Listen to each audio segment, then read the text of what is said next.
सर्वमंगलमांगल्ये शिवे सर्वार्थसाधिके शरण्ये त्र्यंबके गौरी नारायणी नमोस्तुते। जगदंबे आदिशक्ती चतुश्रृंगी माता या देवस्थानचे अध्यक्ष माननीय माणिकजी बिर्ला, प्रतिष्ठानचे अन्य सर्व मान्यवर पदाधिकारी आणि विश्वस्त, आजचे विशेष मान्यवर अतिथी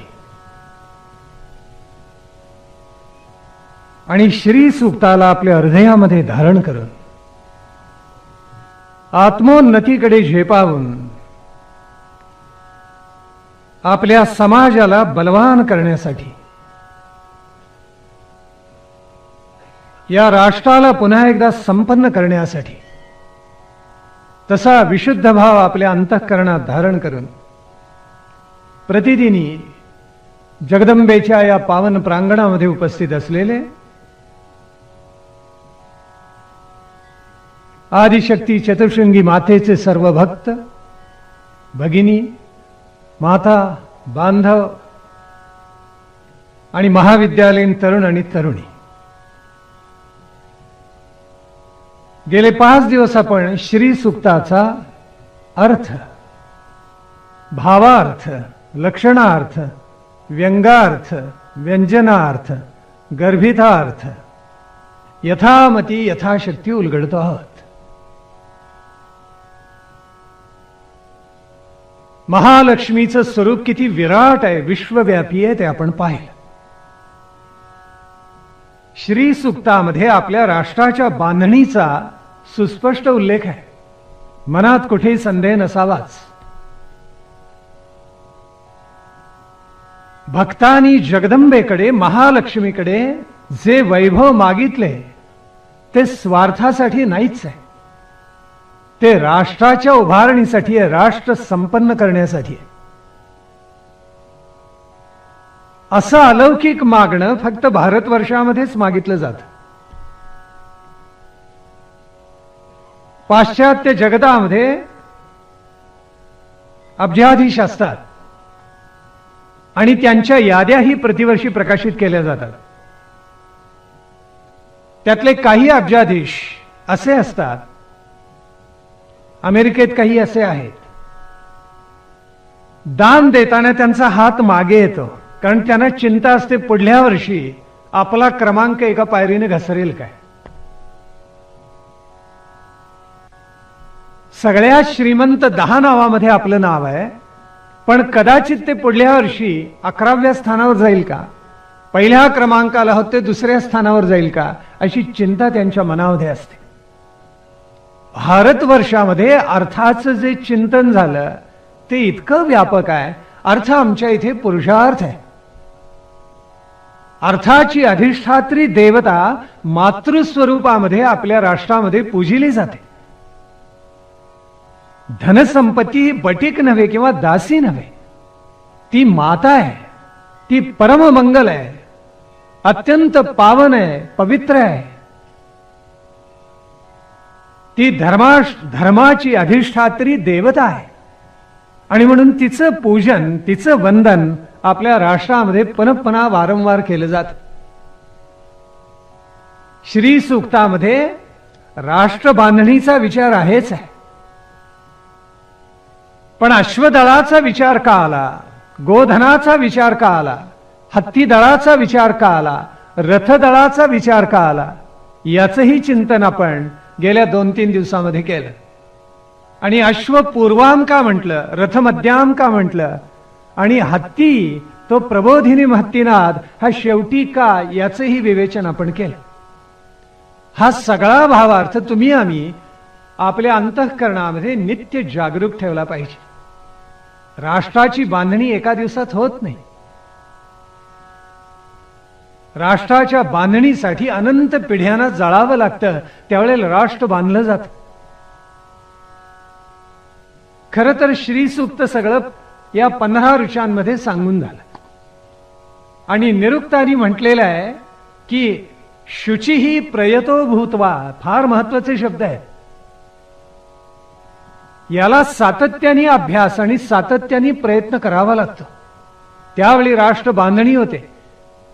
पुत्र पौत्र मागायचे चांगले ते यासाठी की आज आम्ही राष्ट्राची बांधणी केली, आमच्या पुत्रांनी ती विसरता कामा नये. पुत्रांनी त्याचं रक्षण केलं तरी पौत्र त्यांना त्याचा विसर पडता कामा नये. पुढल्या अनंत पिढ्या या राष्ट्राच्या बांधणीसाठी कंबर कसून उभ्या राहिल्या पाहिजे. जे पूर्वजांनी आम्हाला दिलं ते सानंद स्वीकारून त्याच्यामध्ये भर घालायचं उत्तरदायित्व हे तुमचं आमचं आहे. म्हणून पुढल्या पिढ्या शहाण्याच व्हायला पाहिजे. म्हणून पुत्र पौत्र चांगलेच असले पाहिजेत. हा भावार्थ ज्यांनी हे श्रीसूक्त रचलं ते महालक्ष्मीचे चारी पुत्र, चारी महर्षी म्हणताय. मग त्यामध्ये आनंदही आहे, कर्दमी आहे, श्रीद आहे आणि चिखलीथी आहे. त्या चार नावांचा अर्थही आपण पाहिला. इथे एका अर्थाने श्रीसूक्त संपलं. आपण काल एक उदाहरण पाहिलं की मुळामध्ये बीज चांगलं लागतं. बीज ज्या जमिनीमध्ये रोवायचं ती जमीन सकस लागते. जमीन नुसती सकस असून चालत नाही, वेळच्या वेळी पाऊसही पडावा लागतो. आज देवीने शुभ शकून दिला, तिचं ऋण कोणत्या शब्दामध्ये मानावं. आज अशी सुंदर सर बरसून गेली की शरीर, मन, बुद्धी, हृदय सगळं आनंदानं भरून गेलं. काही जणांना असं वाटतं की काय विघ्न आलं रे बुवा. विघ्न नसतं, हा देवीचा प्रसाद आहे. आता शुभ शकून दिला आणि सांगितलं की यथायोग्य वेळी चांगला पाऊस पडेल. या भारतवर्षाची पुण्याई संपलेली नाहीये. फार थोर महात्मे या भारतवर्षामध्ये आपल्या हिंदुस्थानात होऊन गेले, त्यांची पुण्याई अशी सरायची नाही. पण ती सरू नाहीये म्हणून तुम्हा आम्हाला सुद्धा ही उपासना पुढे चालवायला पाहिजे. म्हणून तर समर्थानी सूत्र सांगितलं, उपासनेला दृढ चालवावे. दृढ नुसतं चालवावं म्हटलेलं नाही, दृढ चालवावं म्हटलं. आणि दृढ जर चालवायचं असेल उपासनेला तर मनाचा संकल्प व्हावा लागतो. त्या मनाच्या संकल्पाचा निश्चय बुद्धीनं व्हावा लागतो. आणि बुद्धीनं केलेला निश्चय धृतीनं पुढे दीर्घकाळ टिकावा लागतो. म्हणून बीजही चांगलं पाहिजे, जमीनही चांगली पाहिजे, वेळेवर पाऊसही व्हायला पाहिजे, ऊनही यथायोग्य मिळायला पाहिजे. जमिनीतलं सत्व घेऊन ते बीज वाढून रोप स्वरूपात वरती आलं पाहिजे. त्याला कुंपण घालून त्याचं रक्षण केलं पाहिजे. आणि पाहता पाहता काही पिढ्यामध्ये मग तो वटवृक्ष होऊन जातो. आपलं भाग्य असं आहे की जगातला सगळ्यात पुरातन राष्ट्रवृक्ष या भूतलावर कोणता असेल तर तो भारतवर्षाचा आहे. या भारतवर्षामध्ये तुम्ही आम्ही जन्माला आलो याबद्दल इतका आत्मगौरव वाटला पाहिजे. गर्व नको, पण आत्मगौरव अवश्य पाहिजे. भरतखंडी नरदेह प्राप्ती हे तो परमभाग्याची संपत्ती असं संत एकनाथांनी म्हटले. ती उगाच नाहीये. जन्म जन्मांतरीची पुण्याई असावी त्यावेळेला या भारतवर्षामध्ये जन्म लाभतो. इथे जन्माला यावं, इथलं तत्वज्ञान स्वीकारावं, प्रस्थानत्रयींचा अभ्यास करावा, उत्तमातले उत्तम संस्कार धारण करावेत, आचार्यांना वंदन करावं, संतांच्या वाङ्मयाचं परिशीलन करावं आणि आपलं अंतरंग समृद्ध करून बलाढ्य अशा राष्ट्राची उभारणी आपण करावी. असेच डोहाळे इथल्या प्रत्येक सुपुत्राला आणि सुकन्येला लागले पाहिजे. त्यावेळेला श्री सूक्ताचा भावार्थ खऱ्या अर्थानं मूर्त झालेला तुम्हा आम्हाला पाहायला मिळेल. कोणत्याही स्तोत्राची फल द्विविध असतात, कोणत्याही सूक्ताची फल द्विविध असतात. जिथे आत्मसाक्षात्कार आहे, आत्मानुभव आहे, आत्मप्रचिती आहे, परमात्म्याचं प्रत्यक्ष दर्शन आहे, अपरोक्ष दर्शन आहे, त्या मुखातून जो शब्द, जी वाणी बाहेर पडते त्याला स्तोत्र किंवा सूक्त म्हणतात. आत्मप्रचितीचा स्पर्श नसेल तर ते स्तोत्र किंवा सूक्त होतच नाही. म्हणून ऋषींनी ऋचा रचल्या, सूक्त रचली. ही आधुनिक काव्यासारखी रचलेली नाहीये. त्यांना ती दिसली ऋषीर दर्शनात. ऋषीची व्याख्या निरुक्ताने केलेली. ऋषीर दर्शनात ज्याला प्रत्यक्ष परमात्म्याचं दर्शन घडलं तो ऋषी. आणि म्हणून या सूक्तांचं स्तोत्रांचं द्विविध फल आहे. मी एक उल्लेख केला की सत्ता 3 प्रकारच्या असतात: प्रातिभासिक, व्यावहारिक आणि पारमार्थिक. त्यातली प्रातिभासिक खोटीच आहे, मृगजळासारखी. उन्हामध्ये मृगजळ रस्त्यावर दिसतं, पाणी दिसतं, पण ते नसतं. प्रातिभासिक सत्ता अशी खोटीच असते, फक्त ती मृगजळासारखी भासते आपल्याला. व्यावहारिक सत्तेत तुम्ही आम्ही सगळे जगतो आणि धर्म अर्थ काम मोक्ष चतुर्विध पुरुषार्थांनी हळूहळू संपन्न होण्याचा प्रयत्न करतो. पण हे करत असताना शेवटी अंतिम तत्व मोक्षाचं आहे, कधी विसरायचं नसतं. व्यावहारिक सत्तेचे पुरुषार्थ अर्थकाम आहेत आणि पारमार्थिक सत्तेचे पुरुषार्थ धर्म मोक्ष आहेत, हे कधी विसरायचं नसतं. व्यावहारिक सत्ता प्रतिदिनी प्रतिक्षणी परिवर्तनीय आहे, म्हणून नाशवंत आहे. किती साठवा, शेवटी ते नाशच पावणार, ते जाणार. म्हणून व्यक्तिगत हव्यास मानवाने फार धरू नये असं पूर्वसुरी सांगतात. त्याला काही कारण आहे, त्याला विशेष सुंदर अर्थ आहे. म्हणून सूक्त स्तोत्राचे द्विविध फलात्मक अर्थ जे सांगितलेत त्यातला एक आहे, एक फल जे आहे ते व्यावहारिक सत्तेतलं आहे आणि दुसरं पारमार्थिक सत्तेतलं आहे. व्यावहारिक सत्तेतलं मागाल तर ते नाशवंतच आहे, भरपूर वैभव प्राप्त होईल, पण अंती ते नाशवंतच आहे, हे ध्यानात घ्या. आणि जे पारमार्थिक फल मागाल जगदंबेकडे ते अक्षर आहे, अक्षय आहे, अजरामर आहे, अढळ आहे, ध्रुव ताऱ्यासारखं आहे. त्याला कधी खळ नाही, चळ नाही, ढळ नाही, अशा ते अद्भुत स्वरूपाचं आहे, ज्याचा त्यांनी विचार करायचा आणि काय मागायचं ते ठरवायचं. रामकृष्ण परमहंस नरेंद्रला म्हणाले, जा. नरेंद्र म्हणाला, माझं कुटुंब उपाशी मरते, आपल्याला तर ही काली माता प्रसन्न आहे, तेव्हा माझ्यावर कृपा करा आणि आमचं घराणं पुन्हा वैभवात नांदेल असं काहीतरी मागून घ्या. रामकृष्ण परमहंस म्हणाले, बाळा, असं मागणं मी देवीकडे कधीही मागितलेलं नाही, यापुढे मागणार नाही. हा, तुला जाऊन मागायचं असेल तर माग, जगदंबा तुला पावेल निसंशय. आणि विवेकानंद मागणं मागायला गेले. दक्षिणेश्वरच्या मंदिरामध्ये काली मातेसमोर उभे राहिले. अशीच संध्याकाळची वेळ होती, माणसं जवळजवळ कमी झालीत, कोणीही नाहीये, रात्रीच्या वेळेला गेलेले होते. आत गर्भागृहामध्ये समया प्रज्वलित झाल्या त्या, आणि ती विश्वजननी अतिशय कृपाळूपणे, उग्र रूप आहे पण कृपाळूपणे आपल्याकडे पाहते असं स्वामी विवेकानंदांना वाटलं. आणि मन इतकं गहिवरून गेलं, अष्टसात्विक भाव जागृत झाले, अंगावर रोमांच उभे राहिले आणि मागायला गेले ते वैभव. आणि प्रत्यक्ष मात्र काय मागितलं, डोळ्यामध्ये अश्रू आले, नेत्र भरून आले, कंठ सद्गदित झाला आणि रोमांचित झालेले विवेकानंद म्हणाले, माते देणार असशील तर एकच दे, मला भक्ती दे, माते मला ज्ञान दे, माते मला वैराग्य दे.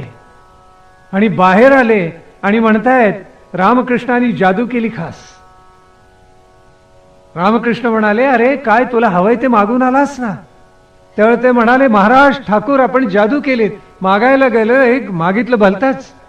ठाकूर म्हणाले, पुन्हा जा, तुला हवंय ते मागून दे, जगदंबा द्यायला समर्थ आहे. पुन्हा गेले आणि पुन्हा तोच अनुभव गेला. त्यावेळेला विवेकानंदांना, त्या नरेंद्रनाथांना धक्का बसला आश्चर्याचा. रामकृष्ण म्हणाले, अरे पुन्हा जा, काली माता अशी कृपावंत आहे, मनात जे आणशील ते द्यायला समर्थ आहे. आत गेले तिसऱ्या खेपेला आणि स्वतःची लाज वाटली त्यांना की राजा प्रसन्न व्हावा आणि मागावं काय, भाजी मागावी, भोपळा द्या म्हणावा आजच्या भाजीसाठी.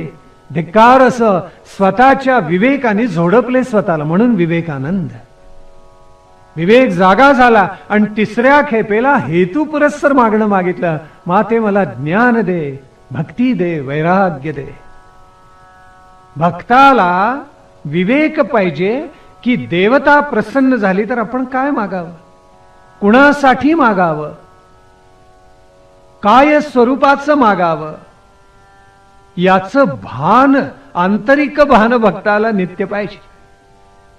निरुक्तांनी आम्हाला सांगितलं की 15 मंत्रांनी अग्नीमध्ये हवन करावं, निदान 15 वेळेला आवर्तन करावं.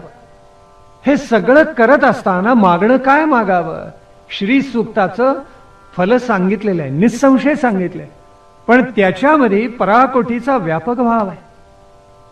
त्यात काय सांगितले? म्हणून एक सूत्र नित्य लक्षात ठेवायचं, व्यावहारिक सत्तेतलं जे मागाल ते नाशवंतच आहे, पारमार्थिक सत्तेतलं जे मागाल ते शाश्वत आहे, चिरंतन आहे. इथे खऱ्या अर्थाने श्रीसूक्त संपलं असं आपण म्हटलं पहिल्या 15 ऋषा झाल्यानंतर, आणि ते वास्तवच आहे. पुढे जी फलश्रुती सांगितलेली आहे ती पुरवणी म्हणून जोडलेली आहे, आणि ती एवढ्यासाठीच की नाहीतर माणसं म्हणायला प्रवृत्तच होणार नाही. माणसानं एक मधाचं बोट लागतं की हे यातून मिळेल ना, मग हे करायला प्रवृत्त होतं. आणि ज्यार्थी आम्ही व्यावहारिक सत्तेत आहे, व्यावहारिक सत्तेतलं काहीतरी पाहिजे. आता ज्या वेळेला हे महर्षी जन आपल्याला फलश्रुती सांगतात ते काय म्हणतात? पद्मानने पद्महुरु पद्माक्षी पद्मसंभवे. कमळाशी सगळं नातं जोडलेलं आहे. तन्मे भजसी पद्माक्षी येन सौख्यम लभाम्यहम. अपूर्व सौख्य हे मला प्राप्त व्हावं असं मागणं या ऋषीजनांनी मागितलेलं आहे. पण तिचं वर्णन करताना ती कमल आननाची आहे. तिचं मुख कसं आहे? कमळासारखं म्हटलेलं आहे. प्रत्येक ठिकाणी कमळाचीच तिला उपमा दिलेली आहे. तिचे नेत्र कमळासारखे, तिचा जन्मही कमळामधूनच झालेला आहे. आणि ही सगळी फलश्रुती आहे ना, या फलश्रुतीमध्ये अनुप्रास अलंकार असा आलेला आहे की म्हणतानाही आनंद व्हावा मनाला. एका वर्णाची आवृत्ती जिथे केली जाते तिथे अनुप्रास अलंकार असतो, आपल्याला माहिती आहे. तर प्रत्येक शब्द पद्मानने पद्मवरू पद्माक्षी पद्मसंभवे वारंवार पुनः आले एका चरणामध्ये. म्हणताना सुद्धा आपल्या मनाला इतका आनंद होतो की विचारू नका. कमळाचीच उपमा का दिली? ऋग्वेद कालखंडापासून या भारतवर्षामध्ये कमळाचं काही विशेष स्थान आहे. कमळाला पद्म म्हणतात, कमळाला नलिन म्हणतात, कमळाला सारस म्हणतात, कमळाला अरविंद म्हणतात, कमळाला पुष्कर म्हणतात, कमळाला तामरस म्हणतात, कमळाला शतपत्र म्हणतात, कमळाला राजीव म्हणतात. संस्कृत भाषेमध्ये कमळाला अनंत नाव आहे, 100पेक्षा अधिक नाव आहे. किती सांगावी तितकी थोडी आहे. या कमळाचं वैभव आपल्या ऋग्वेदाने पुन्हा गायलेलं आहे. आणि ऋग्वेदामध्ये 10व्या मंडलात 142व्या सूक्तामध्ये 8वी एक ऋषा आहे, त्याच्यामध्ये 2 प्रकारच्या कमळांचा स्पष्ट उल्लेख आपल्याकडे. एक आहे पुंडरीकाक्ष आणि दुसरं आहे पुष्कर. पुंडरीक याचा अर्थ आहे श्वेत कमल, तेव्हा पुंडरीक श्वेत कमल आहे आणि पुष्कर हे नीलकमल म्हणून मानलं गेलेलं आहे. ऋग्वेदाच्या कालखंडापासून सगळे ऋषीजन या पुंडरीकाबद्दल, या कमळाबद्दल आपल्या अंतःकरणातला विशेष भाव प्रकट करत असतात. ऋग्वेदामध्ये तर हा भाव आलाय, अथर्व वेदामध्ये सुद्धा मानवाचं हृदय पुंडरीकासारखं आहे म्हटले, कमळासारखं आहे. म्हणून त्याचं वर्णन अथर्ववेदाच्या 10व्या मंडलामध्ये आलेलं आहे आणि ऋषीजनांनी आग्रहाने त्याचा पुरस्कार केलेला आहे. आपल्याकडे विश्वोत्पत्तीची कथा आली आहे, तर त्यावेळेला सुद्धा कमलामधून पहिल्यांदा ही पृथ्वी जन्माला आली. त्या कमळाचाच एक भाग घेतला. त्या कमळाच्या खाली या प्रजापतीला, ब्रह्मदेवाला पृथ्वी दिसली आणि त्याचाच आधार करून त्यांनी ही सृष्टी निर्माण केली, अशी वर्णन आपल्याला पुराणांतरी वाचायला मिळतात. किंवा विश्वोत्पत्तीची पहिली कथा आपल्याकडे तैत्तिरीय ब्राह्मणाच्या पहिल्या अध्यायामध्ये सांगितलेली. ही सगळी भाकड कथा नाहीये, त्याला काही इतिहास आहे. किंबहुना ब्रह्मदेव आणि लक्ष्मी या दोघांचा जन्म कमळामधूनच आहे म्हणून सांगितलेला आहे. लक्ष्मी ही कमलजाच आहे आणि ब्रह्मदेव सुद्धा कमळातून निर्माण झालेला आहे. विष्णूच्या, महाविष्णूच्या नाभीतून, त्या नालदंडातून वरतीचे कमळ निर्माण झालं, त्यातूनच ब्रह्मदेवाचा जन्म आहे. याचा अर्थ आपल्या ध्यानात आला का? महाविष्णू त्याचं सामर्थ्य, यज्ञो वै विष्णू अशी आपल्याकडे वेदांताची एक सुंदर श्रुती सांगितलेली आहे. त्याचा भावार्थच असा आहे की महाविष्णूपासून तो स्थितीचा ईश्वर असल्यामुळे त्याचं सामर्थ्य अलौकिक आहे. आणि आपण वाणी 4 प्रकारच्या म्हटल्या, त्याच्यामध्ये एक परावाणी जी नाभीपासून निर्माण होते ती आपण पाहिली, आणि नाभीपासून जी परावाणी निर्माण होते ती नित्य सत्यच असते, ती कधीही वाया जात नाही. भगवान श्रीकृष्णांचं वचन कधीही खोटं ठरलं नाही. त्याचं कारण असं आहे की ती परावाणी होती, नाभीपासून निर्माण होत असे, तेव्हा भगवत संकल्प जो झाला सृष्टी निर्माण करायचा तो परावाणीनं निर्माण झालाय, म्हणून नाभीतून ते कमल निर्माण झालं असं रूपकात्मक सांगितलं. आपल्याकडे हिंदू धर्मामध्ये प्रतीक उदंड आहे आणि प्रतीकांच्या जोडीला अनेक गोष्टी रूपकात्मक सांगितल्या आहेत, त्या समजावून घेतल्या पाहिजे. आज सुद्धा आपल्याला वार्ता वाचायला मिळते की रशियाने अफगाणिस्तान गिळला. अफगाणिस्तान काय घास आहे का रशिया हा मनुष्य आहे?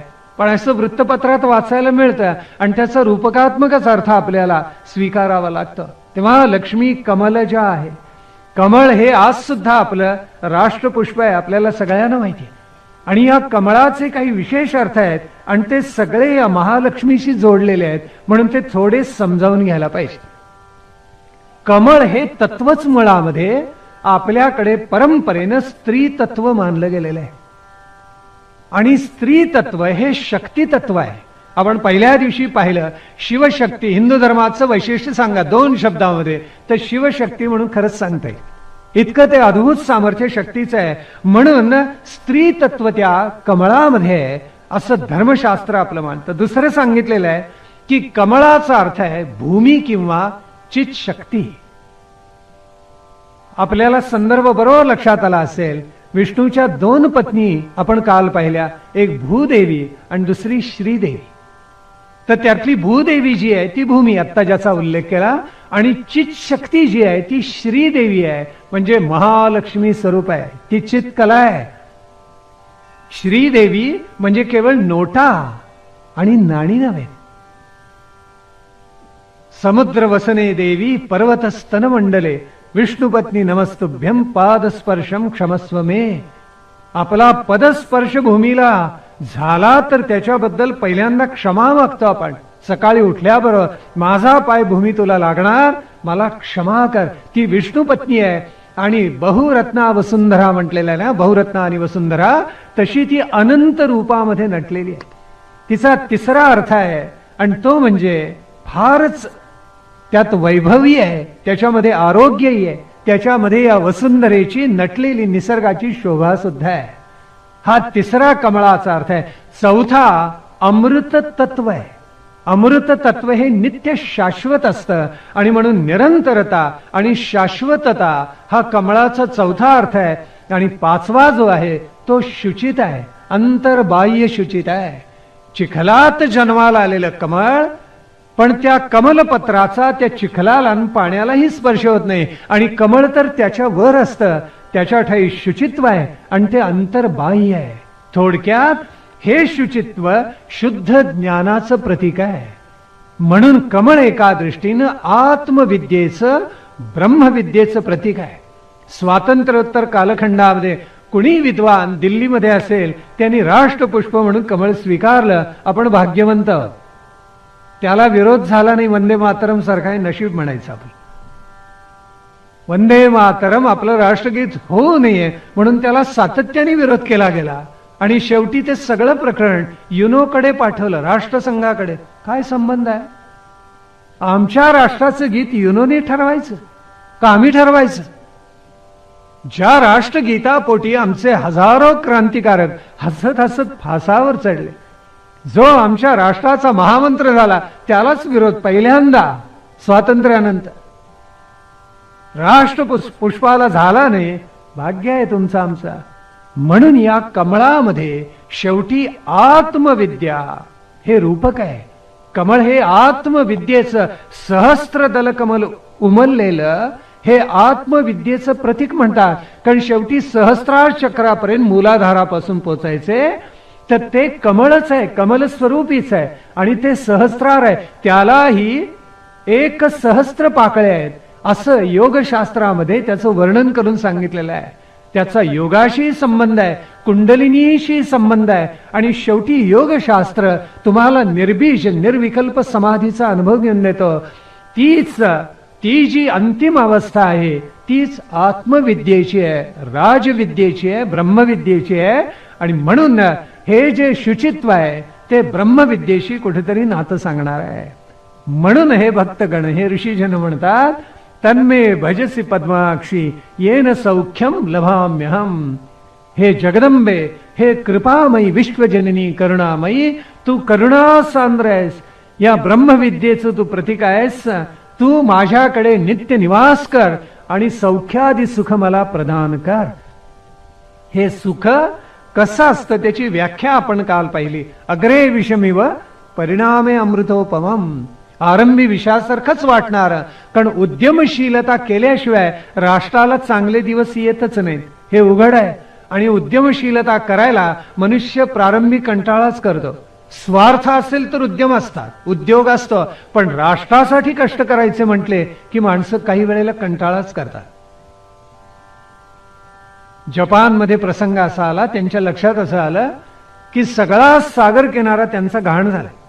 पर्यटन मोठ्या प्रमाणात आहे, माणसं जातात रविवारी, म्हणून त्यांनी काय केलं, एक सप्ताह सुट्टी दिली राष्ट्राला आणि सांगितलं की सगळ्या नागरिकांनी तिथे यायचं आणि सागर किनारे स्वच्छ करून काढायचे. आपल्याला आश्चर्य वाटेल, जपानी नागरिकांनी 3 दिवसात सगळे सागर किनारे स्वच्छ केले. अशी कल्पना करा की भारतात असा प्रसंग आला तर 7 दिवसाचे आपण किती दिवस घेऊ? उलट रागावून सांगू, हा काय सोपं आहे का काम?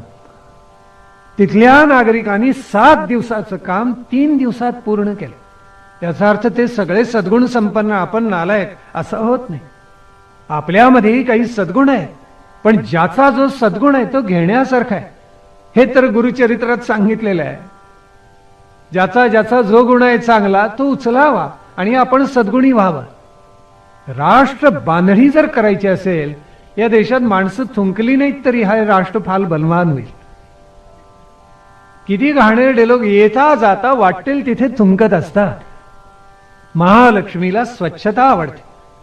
ही स्वच्छता राष्ट्रामधल्या प्रत्येक नागरिकाला शिकवायला पाहिजे. ऐश्वर्य उगाच प्राप्त होत. महालक्ष्मीला म्हणून विनंती केलेली, सौख्य दे. आता ते कोणत्या स्वरूपाचं ते फलश्रुतीमधल्या दुसऱ्या रुचेत सांगितले. अश्वदायी, गोदायी, धनदायी, महाधने. मी अश्वदायी म्हटलं नाही, गोदायी म्हटलं नाही, धनदायी म्हटलेलं नाहीये. तो अपभ्रंश एक प्रकारे. मूळ रूप जे आहे परंपरेनं स्वच्छ जी संहिता आहे त्याच्यामध्ये अश्वदायी आहे बर का, वेलांटी आहे वरती, मात्रा नाही आहेत 2, आई नाही आहे, ई आहे. अश्वदायी, गोदायी, धनदायी, महाधने. धनम मे जुषताम देवी सर्व कामांश देही मी म्हटलेले. तुम्हाला गजधन दे, अश्वधन दे, गोधन दे, संपत्ती सौख्य दे, विविध प्रकारचं ऐश्वर्य मला प्रदान कर, माझे सगळे मनोरथ पूर्ण कर. बाळच आईजवळ असा हट्ट करणार ना. ही जगन्माता आहे, ही विश्वजननी आहे. तिच्या चरणाशी सगळे भक्त काय करतायत? सर्व कामांश देही मी म्हणताय. मी तुझ्या चरणावर शरण आलेलो आहे. गज हे कशाचं प्रतीक आहे? सत्तेचं प्रतीक आहे. आपल्याकडे पूर्वी गजधन प्रत्येकाकडे असेच, प्रत्येक राजाकडे आणि चक्रवर्ती सम्राटाकडे असेच असे. म्हणून गज हे सत्तेचं प्रतीक, अश्वदळ हे पराक्रमाचं प्रतीक आहे, आणि तिसरं गोधन सांगितलं ते वैभवाचं प्रतीक आहे. तेव्हा आमच्याकडे सत्ताही असावी, आमच्याकडे निष्कलंक पराक्रमी असावा, आणि गोधनाच्या स्वरूपामध्ये आमच्याकडे वैभव सुद्धा असावं. असा त्रिविध समन्वय संगम आमच्या ठाई असावा, अशी मागणी हे सगळे ऋषीजन मुद्दाम करतायत. आणि म्हणून म्हणतायत की यासाठी माते आम्ही तुला शरण आलेलो आहोत. ते कसे शरण आलेलो आहोत ते पुढे त्यांनी सांगितले. पुन्हा पद्माचा उल्लेख केलेला आहे. पद्मानने, पद्मवी, पद्मपत्रे, पद्मप्रिये, पद्मदलायताक्षी. पण ती विश्वप्रिये म्हटलेले आहे, विश्व मनोनुकूले म्हटले. आणि पुढे त्वत्पाद पद्मम मयि सन्निधस्व. मी तुझ्या चरणावर शरण आलेलो आहे. ती तुझी चरण युगल मी माझ्या छातीवर धारण करेन. आता हृदय हे आपुले चौफाळुनिया भले वरी बैसवू पावले श्री गुरूंची. असं जसं ज्ञानेश्वर माऊली म्हणते तसं तुझ्या चरणयुगुलांना मी अत्यंत भक्तिभावपूर्वक पूजेन, असं या ऋषीचं सांगणं आहे. आणि हे अभिवचन आहे त्या जगदंबेला दिलेलं. किंबहुना इथे अनन्य शरणागतीच आहे, अनन्य शरणागती. हे कमलनयने महालक्ष्मी, तू कमलासन आहेस, तू कमलनेत्री आहेस, सगळ्या जगतावर तुझी सत्ता चालते, तू आदिशक्ती माया स्वरूप आहेस, तू जगताला अत्यंत प्रिय आहेस, विश्वप्रिय म्हटलेलं आहे, विश्व मनोनुकूले म्हटलेलं आहेस. आणि म्हणून तुझ्या चरणयुगुलांवर मी शरणागत झालेलो आहे. माझी भक्ती, माझी भावना नित्य अनन्यच आहे. जगदंबे, ही अनन्यता तू स्वीकार आणि मला हा शुद्ध भक्तिभाव प्रदान करून कृतार्थ कर, असं मागणं ऋषीजन मागतात. शरणागती हे संपूर्ण भक्ती मार्गाचं, भक्तियोगाचं एक प्रधान अंग आहे. आणि आपल्या सगळ्या संप्रदायामध्ये, सगळ्या पंथामध्ये या ना त्या मार्गाने शरणागती सांगितलेलीच आहे. शरण शरण तुझा हनुमंता म्हणून तुकोबा सांगतात.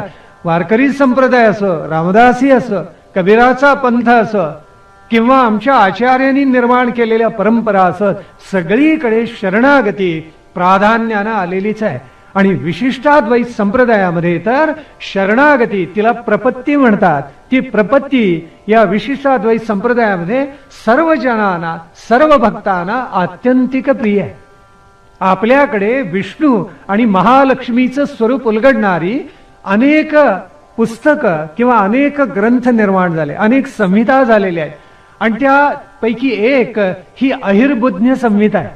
आणि ती वैष्णव जनांना अत्यंत प्रिय आहे, कारण त्यात महाविष्णू महालक्ष्मीचं सत्य स्वरूप उलगडून दाखवलेलं आहे. त्याच्यामध्ये शरणागती कशी असावी ते मुद्दाम सांगितलेलं आहे. 6 गोष्टी सांगितलेल्या आहेत.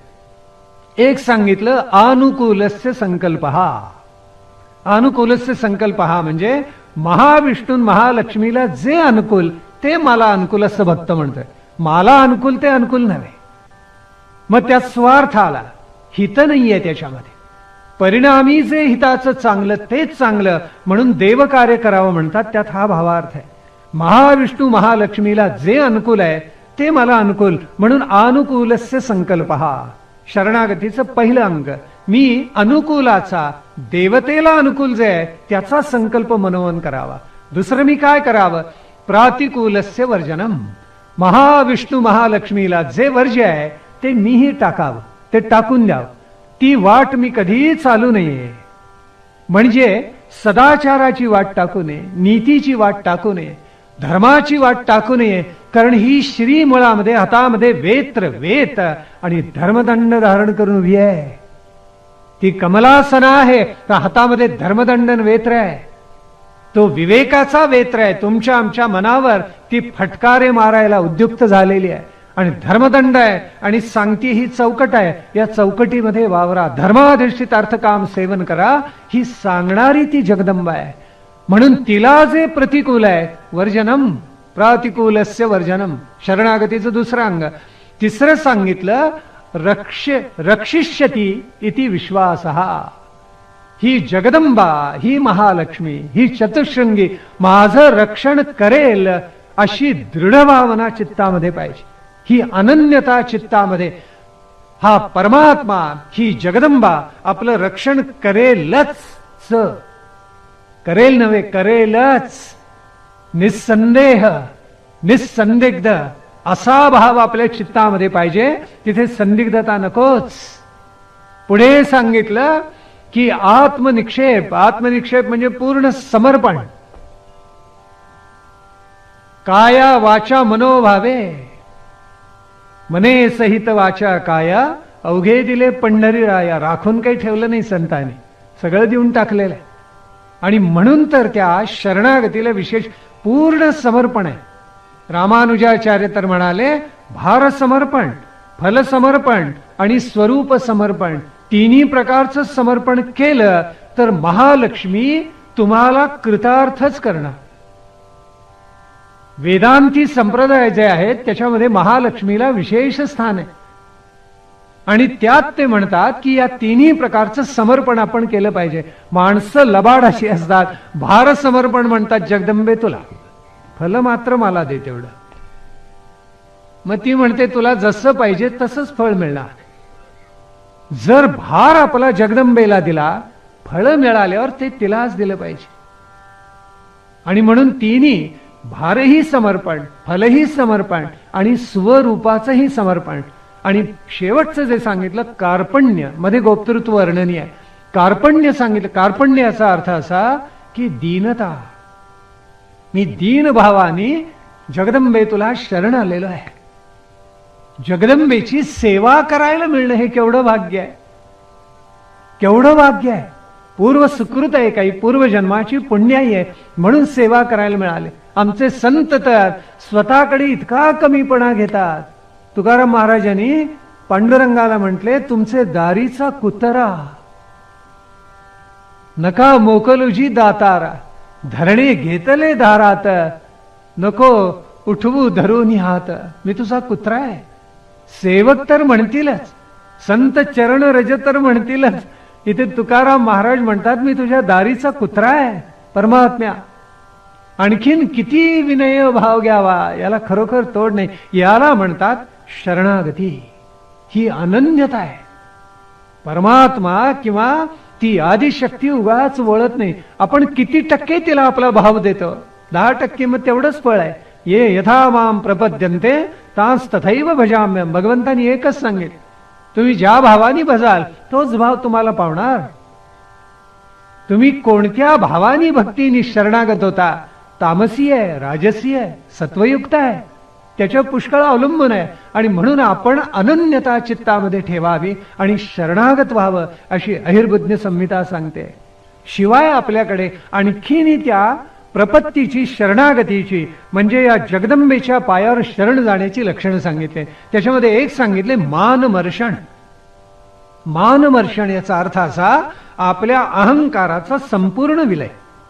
अहंकाराचा संपूर्ण विलय म्हणजे पराकोटीची विनम्रता. वृक्षाला फळं लागल्यावर वृक्ष जसा लवतो तसा ज्ञानाने मनुष्य लवला पाहिजे. तो उन्मत्त जर झाला आणि त्याला वाटायला लागला आपल्याला खूप येतं, तर त्याचा काय उपयोग? मानमर्षण, अहंकार पूर्ण खंडित करून टाका. शरणागतीत ते फार प्रधान लक्षण आहे म्हणून सांगितलेलं आहे. अहंकार गेला पाहिजे. सामान्यतः मनुष्य एवढं एवढं करतो आणि त्याला फार केलं असं वाटत असतं. महात्मे उदंड करतात आणि एवढं सुद्धा केले असं त्यांना कधी वाटत नाही. हाच भेद आहे. सामान्य जन आणि असामान्य जन याच्यामधला हा भेद आहे. आणि म्हणून कुठल्याही सामान्य माणसाला विचारलं, बंगला कोणी बांधला रे? मी बांधला. सांगण्यामध्ये सुद्धा एक औद्धत्य असतं बरं का. गाडी कोणी घेतली? मी घेतली. वैभव कोणी प्राप्त केले? मी प्राप्त केलं. आणि एक दुःखाचा तडाखा त्याला बसू दे. म्हणतात देवा काय रे प्रसंग आणलास? अरे चोरा, सुख तेवढी तू मिळवली, दुःख तेवढं परमात्म्याने दिलं काय? मग असं म्हण की सुख दुःख देणारी जगदंबाच. सुख दिलंच तरी स्वागत, दुःख दिलंच तरी स्वागत. कारण तू जसं घडवशील, मी अनन्यच आहे तुझ्या चरणाशी.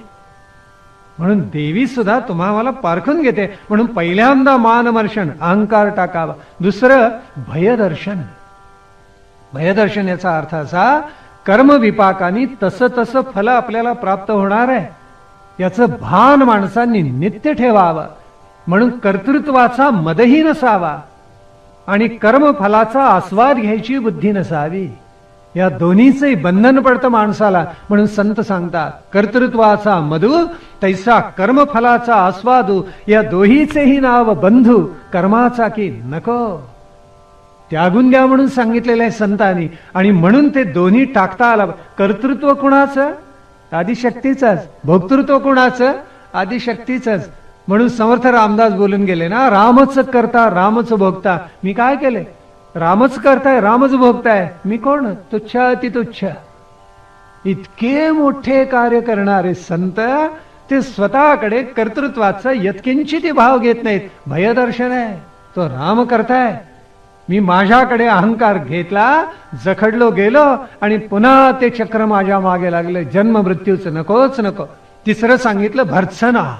भर्त्सना याचा अर्थ असा झाला की विवेकाने स्वतःवर टीका करत राहत. माऊलींनी जसं सांगितले, चातुर्य लपवतो म्हणे शहाणा मनुष्य. शहाणपण दाखवत नाही, कधी सामान्य असल्यासारखा वावरतो, लोकांच्या काही वेळेला लक्षात येत नाही. महात्मा आहे, आपल्यात आहे, पण हे लक्षात सुद्धा येत नाही. कोणी काही त्याच्यावर संवाद करू शकता, पण तो काय करतो, मुलांच्या चालीनं चालतो. त्याला जेवढं सांगायला पाहिजे तेवढं सांगतो. माणसं किती उन्नत होत गेली तरी त्यांच्या लक्षात येतात, एक पायरी पुढेच आहे आपल्या. कारण तो ज्याला जसं अनुकूल आहे तसं बोलत जातो, तसा वर्तत जातो, तसा वागत जातो, आणि मग त्याच्या व्यक्तिमत्वाचे अनंत पैलू हळूहळू ध्यानात यायला लागतात. जो अनन्य शरणागतीनं जगदंबेच्या चरणावर शरण जातो, तो नित्य वत्सरा करतो. शाक्त संप्रदायामध्ये जे महात्मे होऊन गेले, त्यांनी किती कळवळून साथ घातली की जगदंबे मला पाव. मग नाथ असो, रामकृष्ण परमहंस, शाक्त संप्रदायामध्ये ज्यांनी ज्यांनी उपासना केली, कळवळून गेले, कंठ सद्गदित होऊन उपासना केलेली आहे की मी कोण, तुच्छाती तुच्छ पामार, पण तू तुझ्यापासून अनंत विश्व प्रसवता, जगज्जननी विश्वजननी, म्हणून तुझी कृपा आम्हाला नित्य लाभू दे, अशी भर्त्सना केलेली आहे. मी तर पापांची राशी आहे, मी पापांचा डोंगर आहे असं म्हटलेलं आहे. संतांनी स्वतःला इतकं कमी समजलेलं आहे. आणि पुढे सांगितलं आत्मविचारणा. आत्मविचारणा याचा अर्थ स्वतःला विवेकानी, ज्ञानानी, अंतःकरणाला नित्य विचारावं लागतं. किती शुद्ध झालास, किती शुद्ध झालास, किती शुद्ध झाला. जगाला दाखवता येईल, पण मन सांगतं मला माहितीये तू किती शुद्ध आहेस. प्रत्येकाच्या मनाला सगळं, कारण ते साक्षीदार आहे. म्हणून सत्य असत्यासी मन केले ग्वाही, नाही ऐकिले जनमता. संत सांगतात ते खरं आहे, माझ्या मनाला माहितीये मी किती शुद्ध झालो. म्हणून कोणी निंदा कोणी वंदा, आमुचा स्वहिताचा धंदा. स्वहिताचा म्हणजे आत्मोन्नतीचा, आत्मविद्या प्राप्त करण्याचा आत्मविचारणा यालाच म्हणतात. मग आपल्याला आत्मज्ञानाच्या 7 पायऱ्या, अगदी शुभेच्छापासून त्रियोगपर्यंत एक एक पायरी हळूहळू चढून जाता येते. पण त्यासाठी शरणागती पाहिजे. शरणागती आपल्याकडे परंपरेनं 2 प्रकारची सांगितली. एक कर्तृतंत्र आणि दुसरी वस्तुतंत्र.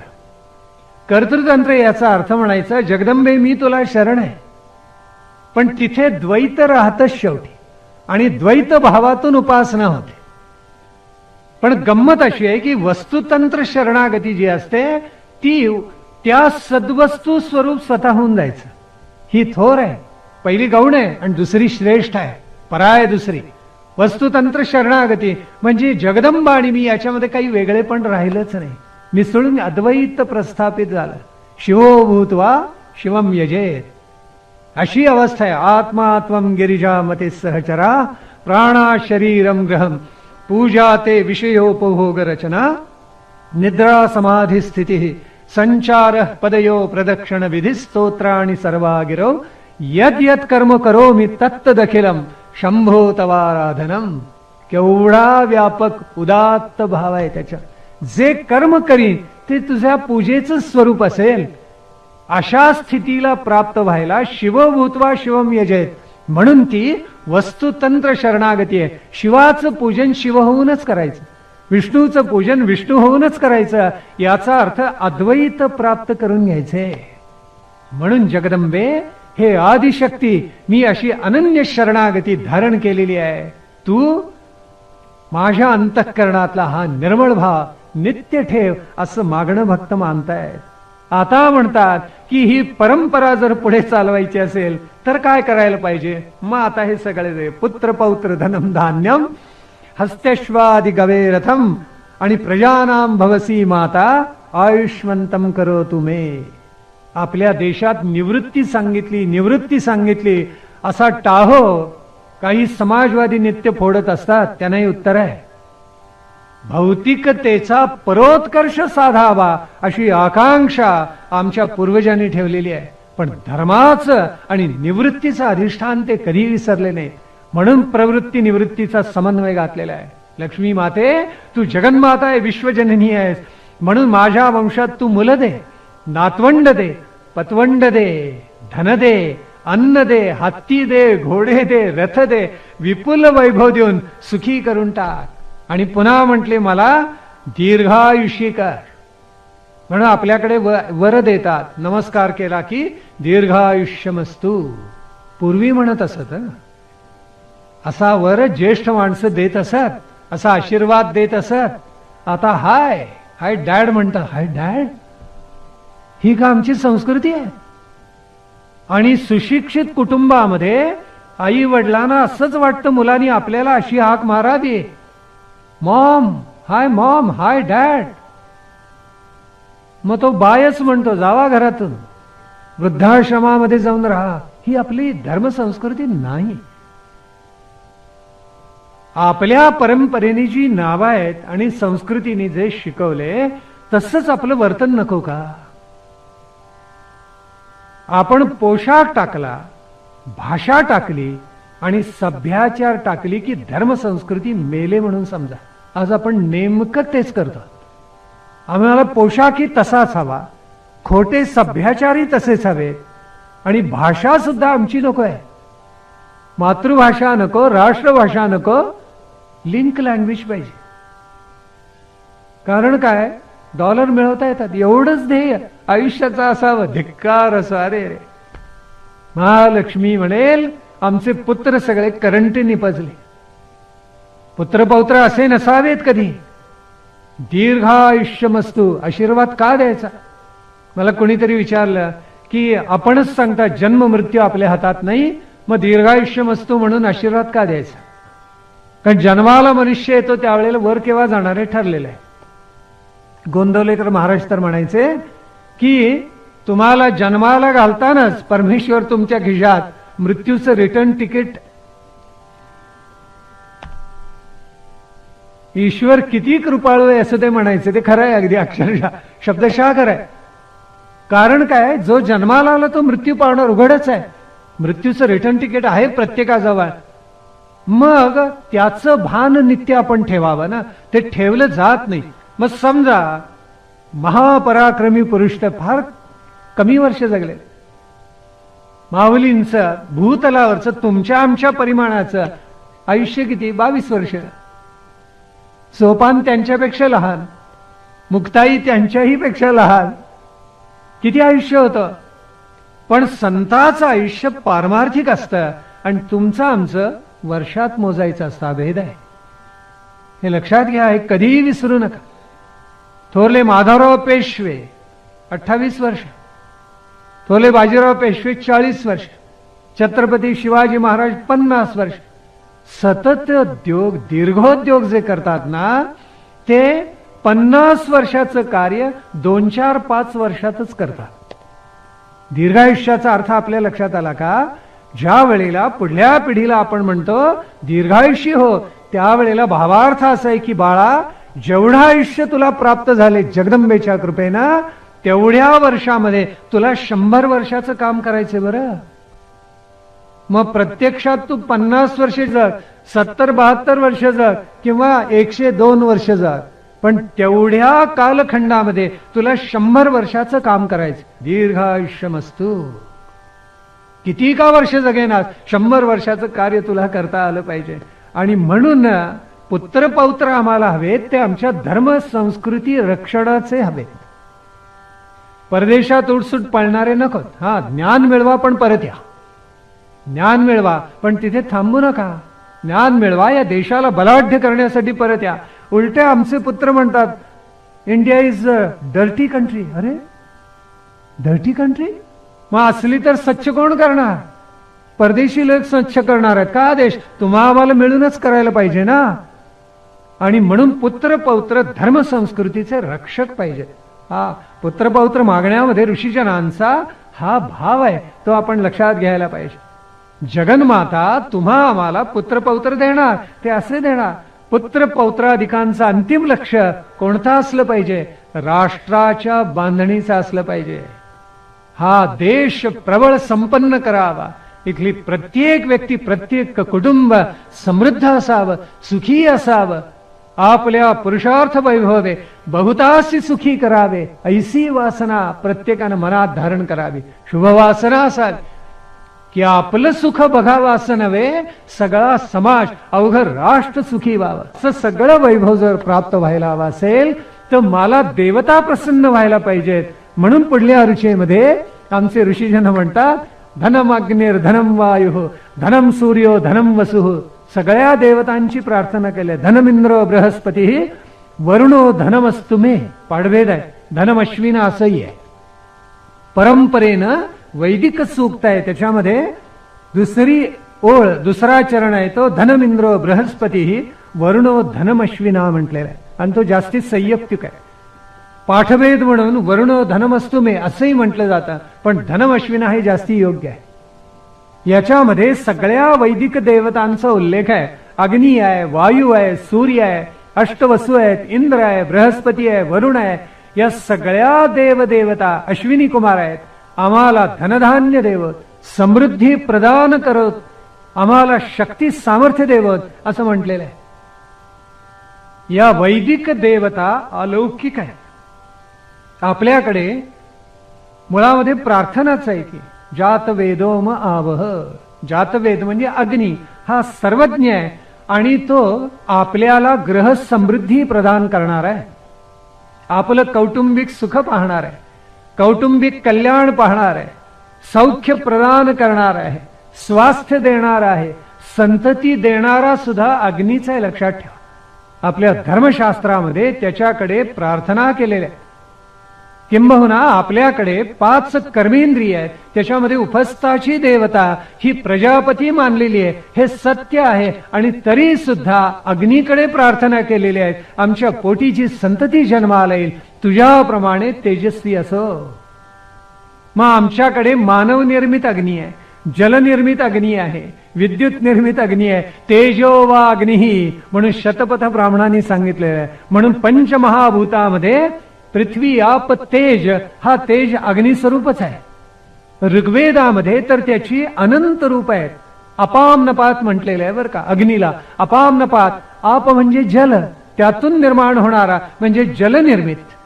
दुसरा सांगितलाय वैश्वानर म्हणजे विश्वाला व्यापून उरणारा, पुन्हा आपल्या जठरामध्ये असणारा तोही वैश्वानर अग्नीच आहे. अहम वैश्वानरो भूत्वा, आठवलं का?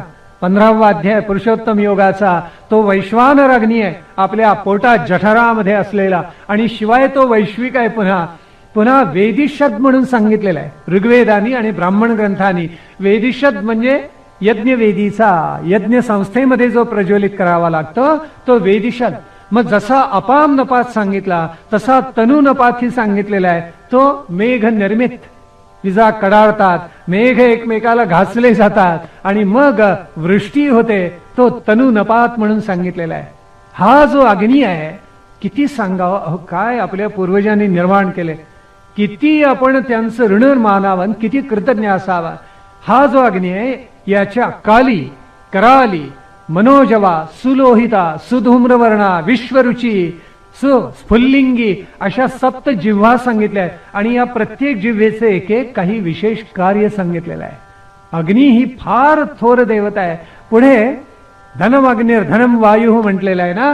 वायू देवता सुद्धा फार मोठी आहे आणि ऋग्वेदामध्ये वायू देवतेला 6 सूक्त आहेत, अग्नीला 200 सूक्त आहेत. आश्चर्य वाटेल, प्रचंड सूक्त प्रदान केलेले आहेत. आणि वायूला 6, पण हा वायू द्यावा पृथ्वीचा पुत्र, ते पितामाता आहेत त्याचे. आणि त्वष्टा हा त्याचा सासरा म्हणून सांगितलं. एके ठिकाणी वर्णन आहे बरं का ऋग्वेदामध्ये. याला प्रचंड वेग आहे. हा उदक सखा आहे, सोमाचं रक्षण करणार आहे. हा मरुतांचा जनक आहे. गंमत अशी आहे की त्याचं रूप आपल्याला दिसत नाही, पण त्याचा शब्द कळतो वाऱ्याचा आणि त्याचा स्पर्श कळतो. आपल्याकडे 5 तन्मात्रा सांगितल्या आहेत, रूप, रस, स्पर्श, शब्द, गंध. पृथ्वीला 5 आहेत, जलाला गंध नाही, 1 मात्रा कमी झाली. जलाच्या 4च मात्रा, अग्नीच्या 3च मात्रा, वायूच्या 2च मात्रा, शब्द स्पर्श. आणि तो शब्दच केवळ आकाशाला उरतो, स्पर्शही जातो. आकाशाची तन्मात्रा एकच. म्हणजे पृथ्वीकडून आकाशाकडे जाणं. आकाश सर्वाधिक व्यापक आहे, पण ते सगळ्यात सूक्ष्म आहे. ही तर गंमत आहे. म्हणून आरती जी म्हणतो ना आपण, महालक्ष्मी तू कशी आहेस, तू सगळ्याला व्यापक. स्थूल सूक्ष्मी म्हटलेलं आहे त्याला. स्थूल स्वरूप तुझंच आणि सूक्ष्म स्वरूप सुद्धा तुझंच आहे, हा त्यातला भावार्थ आहे.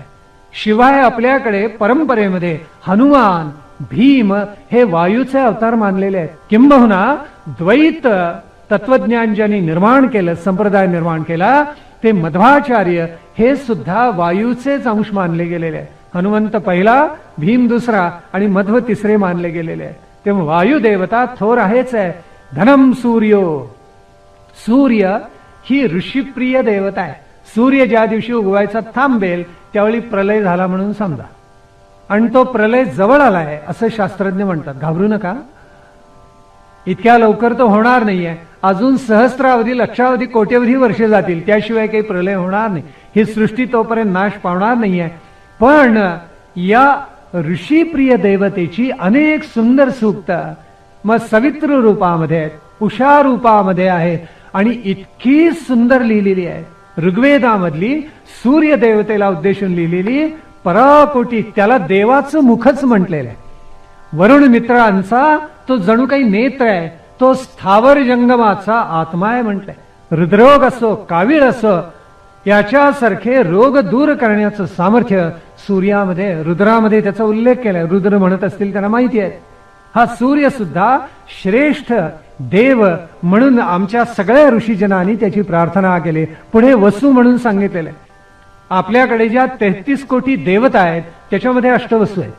12 आदित्य, 11 रुद्र, 8 वसू आणि 2 अश्विनी कुमार किंवा इंद्र आणि प्रजापती मिळून 33 देवता होतात. एक एक कोटीला एक देवता म्हणून 33 कोटी देवता म्हणतात. कोणी विचारलं तर सांगा मुद्दा. 12 आदित्य, 11 रुद्र, 8 वसू आणि 2 अश्विनी कुमार.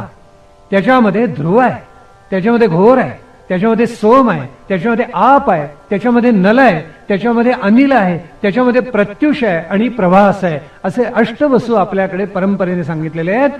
ते प्रत्येक कालखंडामध्ये वेगळे आहेत. आणि एक द्यू नावाचा वसू होता, त्याच्या सहित अष्टवसूंना शाप मिळाला.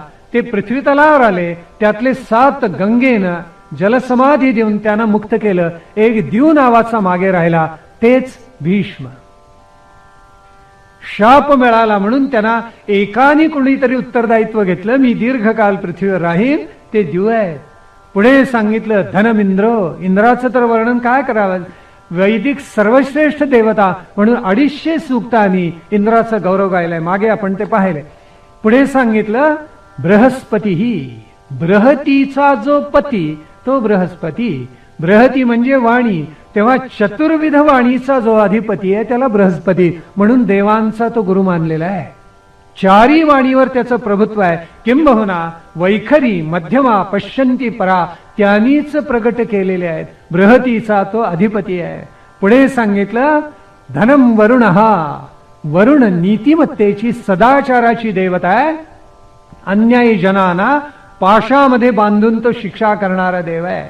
आणि पुढे सांगितलं धनमश्विना, अश्विनी कुमार हे देवतांचे वैद्य आहे. एकाचं नाव आहे नासत्य आणि दुसऱ्याचं नाव आहे दस्र. हे विवस्वान आणि सरण्यू यांचे पुत्र म्हणून वेदामध्ये त्यांचा उल्लेख आलेला आहे. आणि दोघेही महाबलाढ्य आहेत, महापराक्रमी आहेत. ऋग्वेदामध्ये त्यांनी अशा अद्भुत शस्त्रक्रिया केल्या आहेत, ते वाचल्यावर सुद्धा मन थक्क होत. रैभ्य नावाचा ऋषी होता, शत्रूंनी त्याच्या चिंधड्या केल्या असं वर्णन आहे. तर ते त्याचे देहाचे झालेले सगळे तुकडे या अश्विनी कुमारांनी एकत्र जोडले आणि अभूतपूर्व शस्त्रक्रिया केली असं वर्णन आहे ऋग्वेदामध्ये. विश्पला नावाची पराक्रमी स्त्री होती, शत्रूंच्या तावडीत सापडली आणि युद्धामध्ये पायावर घाव पडला आणि एक पाय गुडघ्यापासून कापला गेला तेच खडगाच्या घावाखाली. त्यावेळी अश्विनी कुमारांनी तिला कृत्रिम पाय जोडला असं वर्णन आहे. तेव्हापासून ऋग्वेदाच्या कालखंडापासून अशा अत्यंत प्रगत शस्त्रक्रिया आपल्याकडे केल्या जात असत. ऋजाश्वाचे डोळे गेले त्यावेळेला अश्विनी कुमारांनी त्याला नेत्र प्रदान केल्याचा उल्लेख आहे. तेव्हा अश्विनी कुमार हे फार थोर असे वैद्य म्हणून त्यांचं वर्णन ते सुद्धा आपल्याकडे आलेलं आहे.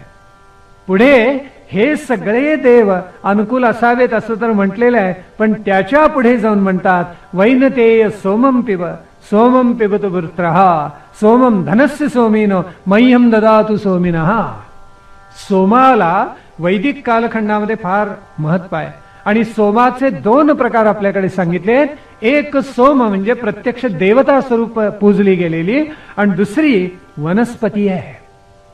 कोणीतरी ठोकून दिलं की वनस्पती म्हणजे दारूच होती. अरे काय वाटेल ते लिहिता अभ्यास न करता. मानवाला अभूतपूर्व बल, दारुनी शरीराची नासाडी होते. सोम पिल्यानंतर देवतांना अभूतपूर्व बल, शारीरिक सामर्थ्य प्राप्त झालं असं वर्णन आहे. पुढे उल्लेख केलेला वृत्रहा म्हटलेला आहे.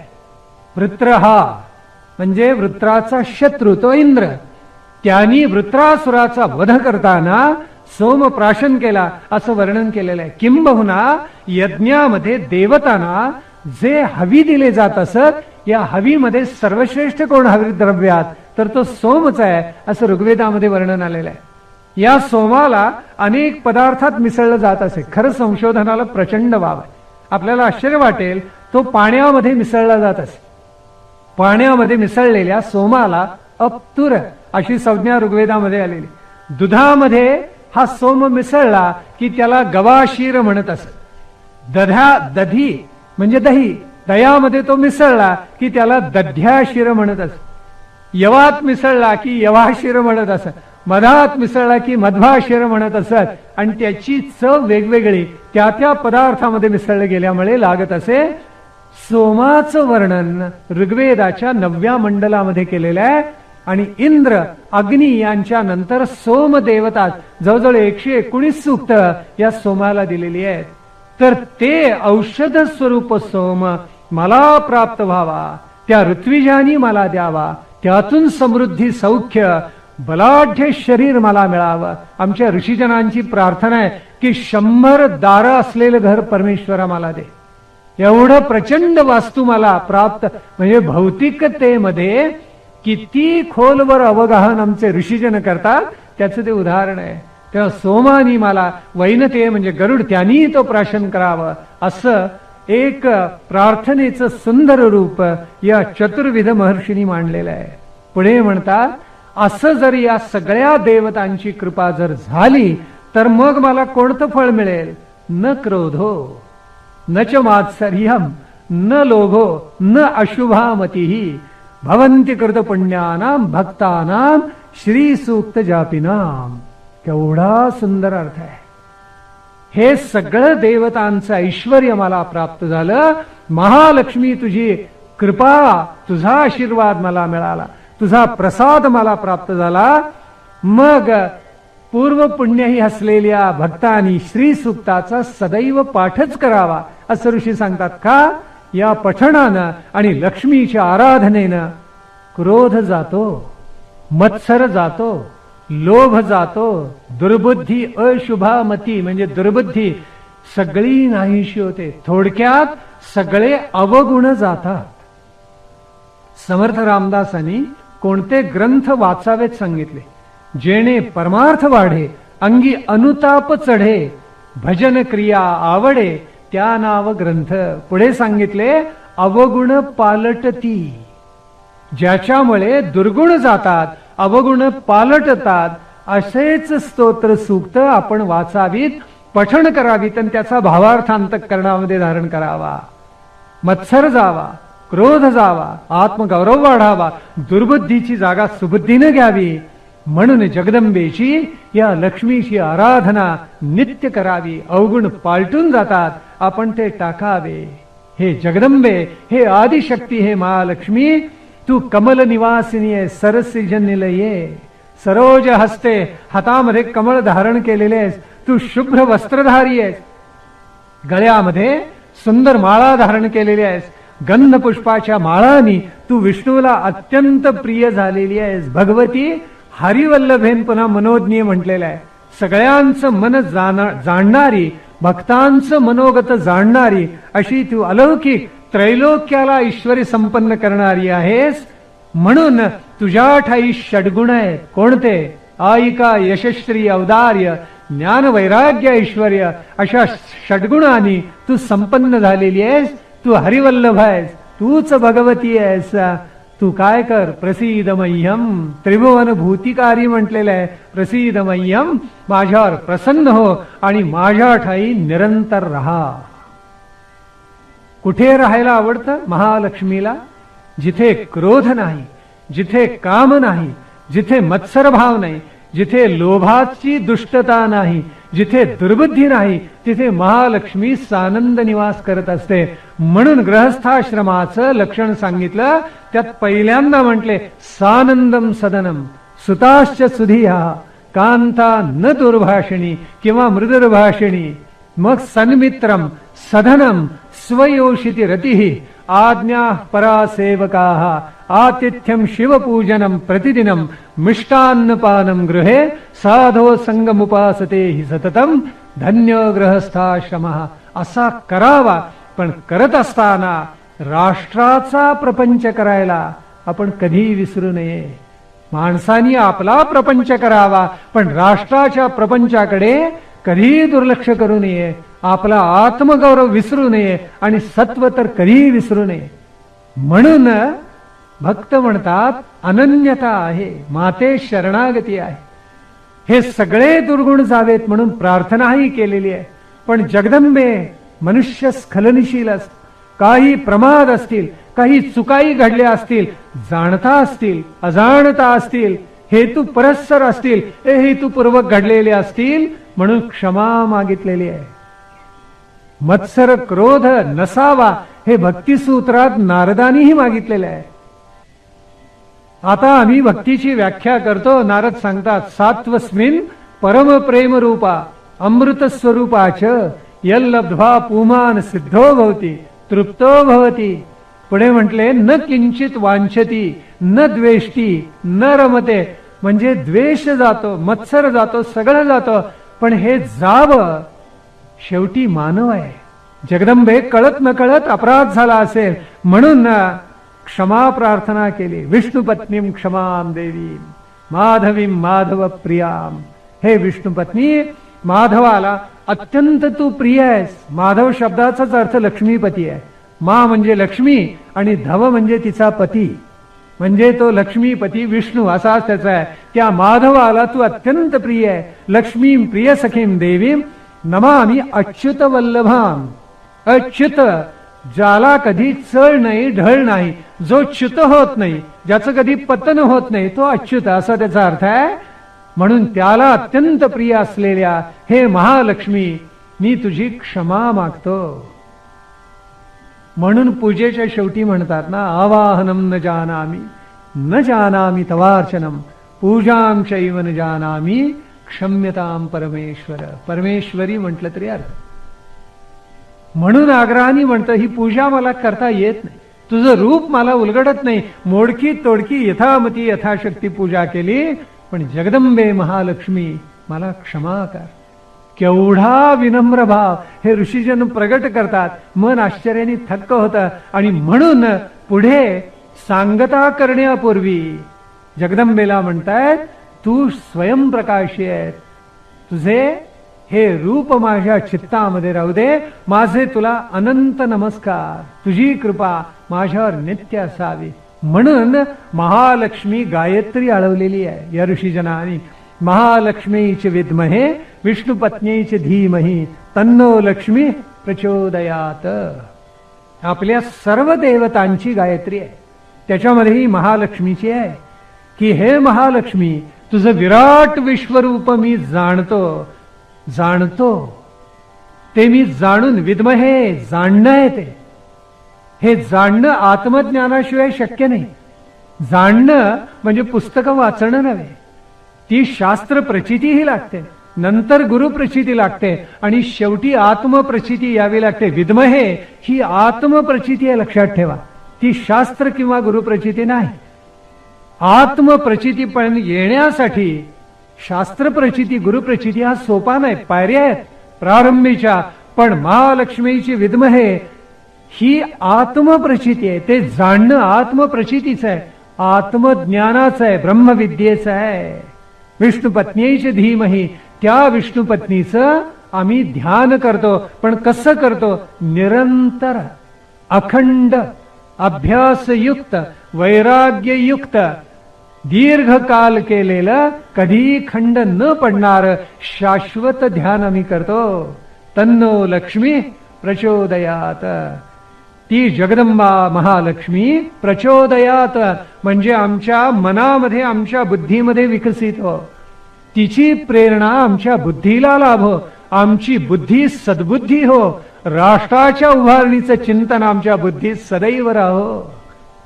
किती महात्मे या देशामध्ये होऊन गेले, त्यांना या आदिशक्तीचं भान नित्य राहिलं. लोकमान्य टिळकांना मंडालेला पाठवायचं ठरलं आणि उभा देश सुतक लागल्यासारखा झाला. किती वाईट वाटलं असेल की आमचा राजा मंडालेला निघाला, आता 8 वर्ष काया झिजणार, पिचणार. किती वाईट वाटलं असेल लोकांना. त्यावेळेला नेव्हिन्सन नावाचा ब्रिटिश अधिकारी होता आणि तो टिळकांकडे आला आणि टिळकानं म्हणाला, टिळक चिंता करू नका, मी तुम्हाला बरोबर सोडवतो, फक्त एक करा, या कागदावर स्वाक्षरी करा. कोरा कागद पुढे ठेवला.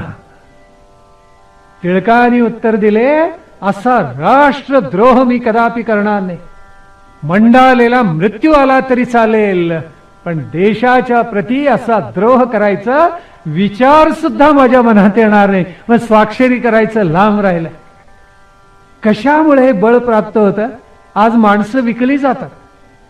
खासदारांची किंमत ठरलेली, आयाराम गयाराम. अरे सत्व नाही, राष्ट्राचं भलं करायची इच्छा नाही, फक्त मला 5 वर्ष मिळाली पाहिजेत, खातोच या देशाला. ज्या वृक्षाखाली तुम्ही विसावलात त्याला ओरबाडून खाता. कुठे फेडाल पाप? कुठे फेडाली पाप? त्या वृक्षाला आणि समृद्ध करा ना. त्याच्या पारंब्या अजून या राष्ट्राच्या पारंब्या, वृक्षरूपी राष्ट्राच्या या जमिनीत जाऊ देत. हा फुलू दे वृक्ष, अजून वाढू दे, अजून पुरातन होऊ दे. माणसाने स्वतःला कधी विकून घेऊ नये. असं सामर्थ्य गरीबातल्या गरीब माणसाजवळ सुद्धा निर्माण व्हायला पाहिजे. सांगायला सोपं वाटतं, हे अग्निदिव्य आहे, पण अग्निदिव्याला सामोरं गेल्याशिवाय राष्ट्राची उभारणी होत नाही कधी.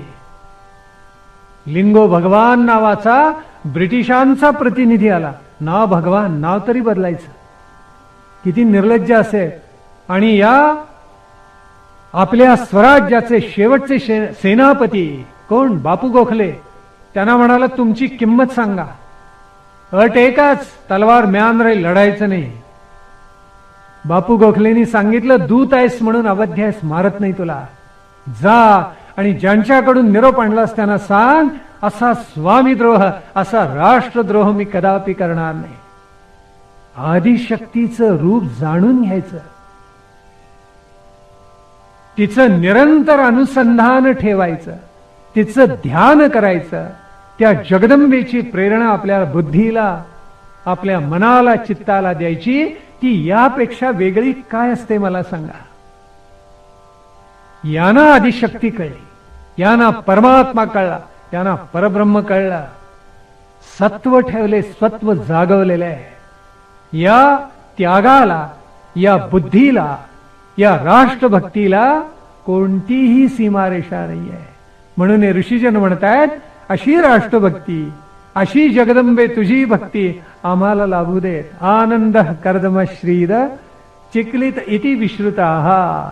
हे प्रख्यात असलेले लक्ष्मीचे 4 पुत्र आहेत.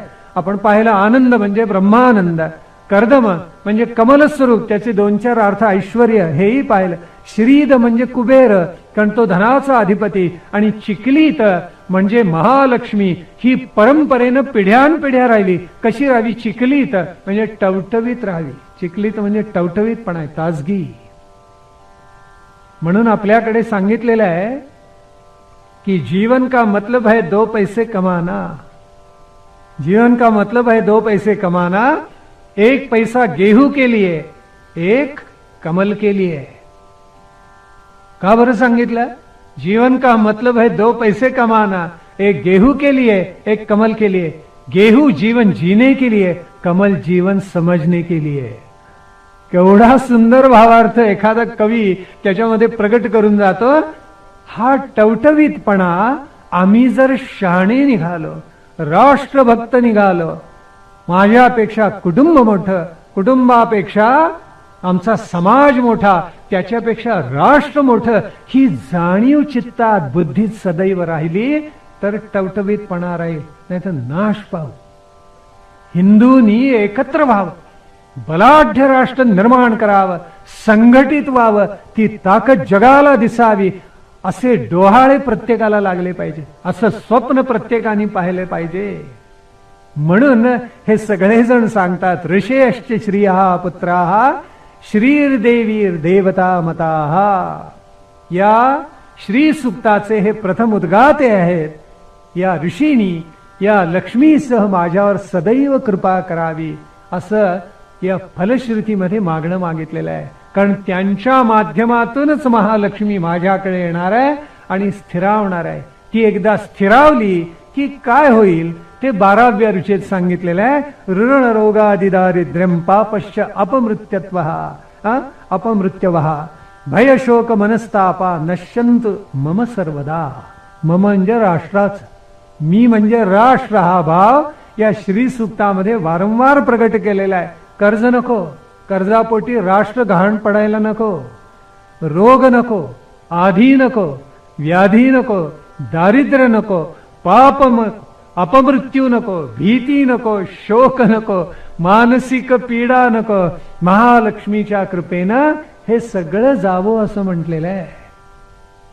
ते आपोआप नाही जाणार, त्याला काही उपासना, साधना, दृढनिष्ठा, दृढ श्रद्धा असेल तर घडेल. हे सगळं दूर करण्यासाठी आपली तेवढी तपश्चर्या पाहिजे. आपलं शरीर, आपलं मन आरोग्य संपन्न असावं, आपल्या हृदयाच्या बुद्धीची उद्दिष्ट तितकी उत्कट भव्य असावीत, हे मनामध्ये असेल तरच हे घडेल. आज मनुष्य असा कृमी कीटक, महानगर पाहिली म्हणजे अंगावर काटाच येतो. काय भयानक झाले. त्या जगण्याला काही हेतूच नाही, त्या जगण्याला काही अर्थच नाही आहे. आणि आज विज्ञानाच्या स्फोटानं जगण्याचा अर्थच हरवलेला आहे. कारण आयुष्याचा हेतू काय? मुलं शाळेत गेली की पुढे हेतू काय? त्याचा हेतू एकच, पुस्तकं शिका, पाठांतर करा, उत्तम गुण मिळवा, चांगली नोकरी, भरपूर पैसे आणि सुखाची भरपूर साधन. ह्याच्या पलीकडे जीवनाचा हेतू नाही. तो असला पाहिजे आणि तो त्यागमय असला पाहिजे. प्रत्येक मानव मात्रानं सद्गुण धारण करणं हेच महालक्ष्मीचं पूजन आहे. जीवन मूल्य शिरोधार्य करणं हेच महालक्ष्मीचं पूजन आहे. राष्ट्राला बलाढ्य करणं हेच महालक्ष्मीचं पूजन आहे. कुटुंब आपली जपणं हेच महालक्ष्मीचं पूजन आहे. आपल्या हिंदू धर्म संस्कृतीचा मेरुदंड म्हणजे आपली कुटुंब आहे, कुटुंबातली नाती आहेत. अथर्ववेदानी गौरवानं सांगितलेलं आहे की पती पत्नीचं नातं कसं असावं, पुत्राचं पित्याशी नातं कसं असावं, कन्येचं आईशी नातं कसं, भावाचं भावाशी कसं, बहिणीचं बहिणीशी कसं. आज भांडल्याशिवाय चैनच पडत नाही. विभक्त होता, नको म्हणता, तुमचे तुम्ही बरे, आमचे आम्ही. अरे असं विभक्तपण करून राष्ट्राला का संपवता? एकत्र या, संघटित व्हा, हा कलियुगाचा मंत्र आहे. एकत्र या, त्यासाठी महालक्ष्मीचं अधिष्ठान नित्य असलं पाहिजे. कुटुंब बलवान करा. वृद्धाश्रम कसले काढता?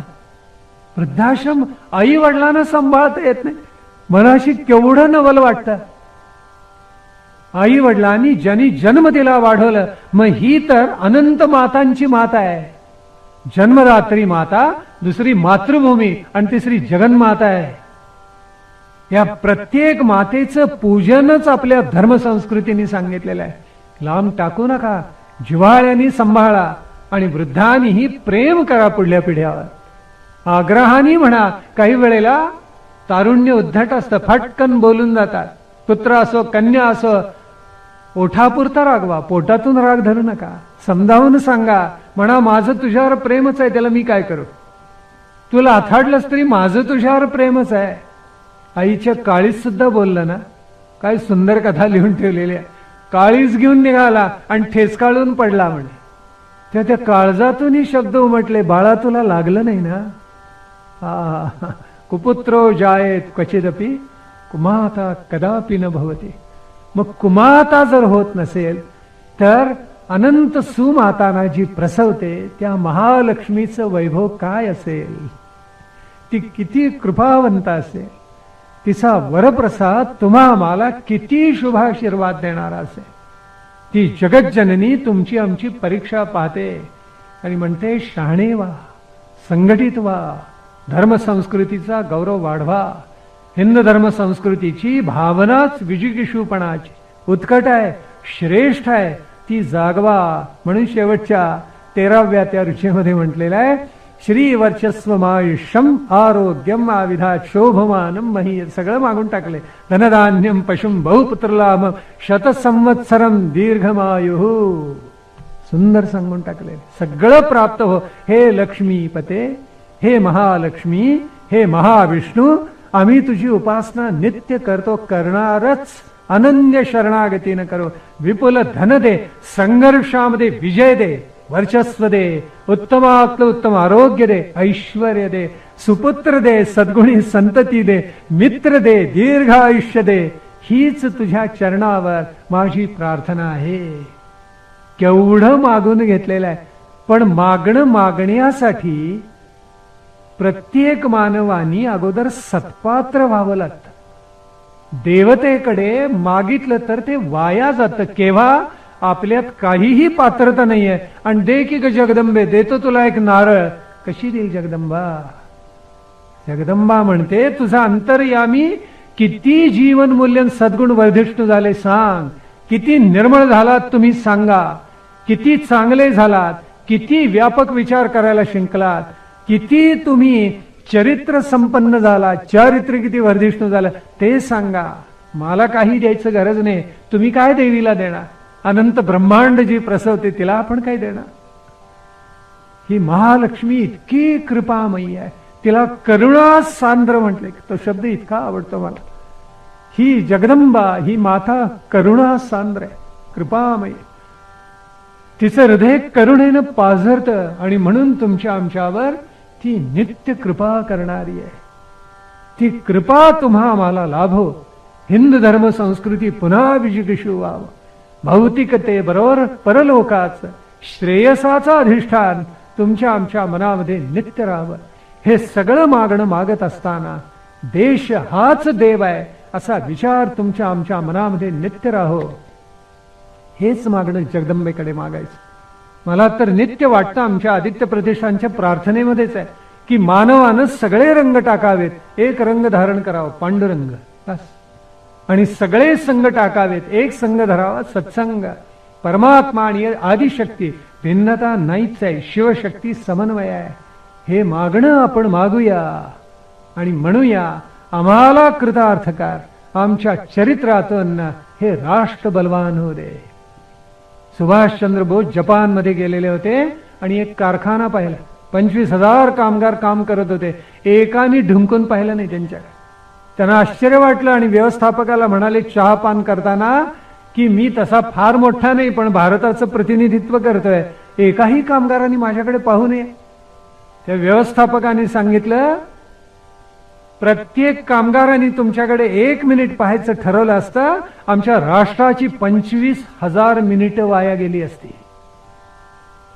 सुभाषचंद्रांनी आपल्या दैनंदिनीत एक नोंद केली आहे की आमच्या 5 पिढ्या अशा जर जळल्या तर राष्ट्र निर्माण होईल. 5 पिढ्या जळल्या पाहिजेत. जळायला शिका. जळणं याचा अर्थच त्यागमय व्हायला शिका. आपल्यापेक्षा राष्ट्राचा विचार करायला शिका. या देशाला बलसंपन्न करा, वाढवा. 5 कोश असतात, 5 प्रकारची चित्त असतात, 5 प्राण असतात, 5 उपप्राण असतात. या सगळ्यांवर विजय मिळवावा म्हणून 5 दिवसाची ही उपासना एका दृष्टीनं साधना आहे. श्रीला महालक्ष्मीला केलेली प्रार्थना आहे. गेले 5 दिवस हे अतिशय मधुर, अमृतापेक्षा ज्याची गोडी अधिक मानावी इतकं हे माधुर्यानं ओतप्रोत भरलेलं हे श्री सूक्त आपण सानंद गातो आहोत, सानंद श्रवण करतो आहोत. वाचून काही वेळेला कळत नाही, ते श्रवणातून उलगडतं. म्हणून श्रवण भक्ती आपल्याकडे थोर आहे. म्हणून तर नवविधा भक्तीत पहिली श्रवण भक्ती सांगितली. बहुश्रुतता मानवानं वाढवावी, म्हणजे जीवन जगण्याचा हेतू कळतो. मी का जगतोय, माझ्या जगण्याचा हेतू काय असला पाहिजे, लक्ष उद्दिष्ट काय असलं पाहिजे, हे अशा श्रवणातून हळूहळू उलगडत जातं. बहुश्रुतता वाढत जाते. 5 दिवस आपण हे सूक्त सानंद गातो आहोत. हे सानंद गाण्याचं भाग्य तुम्हा आम्हाला लाभलं ते 2 अनगळ बंधूंच्या मुळे लाभलं. एक प्राचार्य शरदराव अनगळ आले, रवी त्यांच्याबरोबर आलेले रवीजी, आणि मग जगदंबेच्या चरणी काय करायचं, श्री सूक्त गायचं असा निश्चय झाला. तेव्हा त्यांना किती धन्यवाद द्यावे तितके थोडेच आहेत. ही सगळी विश्वस्त मंडळी प्रतिनिधी आहेतच आहेत, एका दृष्टीने सेवक आहेत, विश्वस्त आहेत. जपायचे हे सगळं, पुन्हा या वैभवात भर घालायचे, आणि तेच करतायत. ही प्रवचनमाला संपन्न व्हावी म्हणून त्यांनी अपरंपार कष्ट केले, धावपळ केली. पाऊस पडला, आला गेला, आणि देवी सारखी तुम्हाला खुणावते, शुभशकून देते. आज पाऊस झाला प्रारंभीच, पण त्यात सुद्धा उत्तम व्यवस्था त्यांनी सगळ्यांची बैठकीची केली, व्यासपीठाची केली. आज अध्यक्ष स्वतः आलेले आहेत माणिकजी इथे, अन्य विश्वस्तही येतातच आहेत. आदित्य प्रतिष्ठानचे कार्यकर्ते निर्लसपणे 5 दिवस काम करतायत. त्यांनी नाही ऐकलं तरी चालेल, कारण त्याचाही एक छोटा सात्विक अहंकार येतो मनामध्ये. आपण काही केलं असं वाटायला लागतं, ते करणं नसतं. ही सेवा मिळावी. किती जणांना समाजातल्या अशी सेवा करायला मिळते सांगा, ते भाग्य आहे. ज्ञानेश्वर माऊली तर म्हणाली, जन्म सहस्त्र बोळगीचे, एक वेळ मुखासी यावया. देवाचं देवीचं नाव मुखात यायला सहस्त्र जन्म जावे लागतात. तुमचे आमचे तितके नक्की गेले असा अर्थ आहे. म्हणून तर आदिशक्तीचं, जगदंबेचं, पांडुरंगाचं नाव आपण घेत, परमात्म्याचं नाव घेत, ते नित्य तुमच्या ठाई राहावं म्हणून जगदंबेची आपण आज अंतःकरणपूर्वक प्रार्थना करूया. आपण श्रोत्यांनी अत्यंत प्रेमाने ही ऐकली, हृदयामध्ये ती नक्की सगळी भावना आपण धारण केलेली असेल. वक्ता तो वक्ताची नव्हे, श्रोते या विण म्हटलेलं आहे, आणि ते सर्वार्थाने खरं आहे. या पावन प्रांगणामध्ये आपण आलात, आणि माझ्या चित्तावर, माझ्या हृदयावर, माझ्या बुद्धीवर आणि माझ्या वाणीवरही आपल्यामुळे, या देवस्थानच्या विश्वस्थांच्यामुळे, जगदंबेमुळे, त्या आदिशक्तीमुळे, त्या चतुशृंगी मातेमुळे शुभ संस्कार झाले. आपल्या सर्वांचं ऋण मी शिरोधार्य करतो. दुर्वा प्रारंभी गवतच असतात, पण गजाननाला वाहिल्या की तो दुर्वा होता. त्रिदलाचं पान हे साधं वनस्पतीचं पान असतं, पण ते शिवलिंगावर वाहिलं पिंडीवर की त्याला पावित्र्य येतं. तुळस पांडुरंगाच्या गळ्यात घातली की कृतार्थ होऊन जाते. तसं तुमच्यासारख्या जाणत्या, सुशिक्षित, सुसंस्कृत, सभ्य, सदाचारी अशा श्रोत्यांमुळे वक्ता नित्य धन्य होत असतो. त्यातही पुन्हा हे देवीचं अधिष्ठान मी कृतज्ञ आहे. आपलं सर्वांचं ऋण शिरोधार्य करतो. आता सांगता म्हणजे प्रारंभ असतो असं लक्षात ठेवा, कारण जे ऐकलं ते मनन चिंतन करून नित्य वर्धिष्ठू करायचं असतं. ते तुम्ही आम्ही सगळ्यांनी वाढवायचं. त्या चिंतनातून पुढे जीवनाचा व्यापक हेतू लक्षात यायला लागतं, आणि आपण हळूहळू मोठे होतो. कर्तृत्वानी, चिंतनानी, विचारानी आमच्या राष्ट्राला असं व्यापक कर्तृत्वाचे सुपुत्र हवे, व्यापक चिंतन करणारे, व्यापक विवेक विचार करणारे.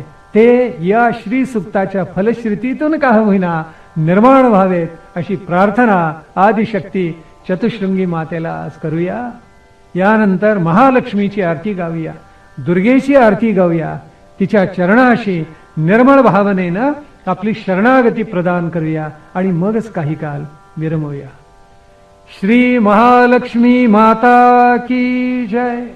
जगदंब उदयोस्तु उदयोस्तु उदयोस्तु.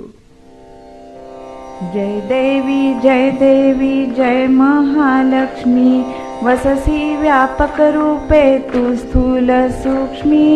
जय देवी करवीर पुरवासिनी. सुरवर मुनी माता पुरहर वरदायिनी. मुरहर प्रियकांता कमलाकारे जठरी जन्मविलाधाता. सहस्रवदनी भूधरन पुरे गुणगाता.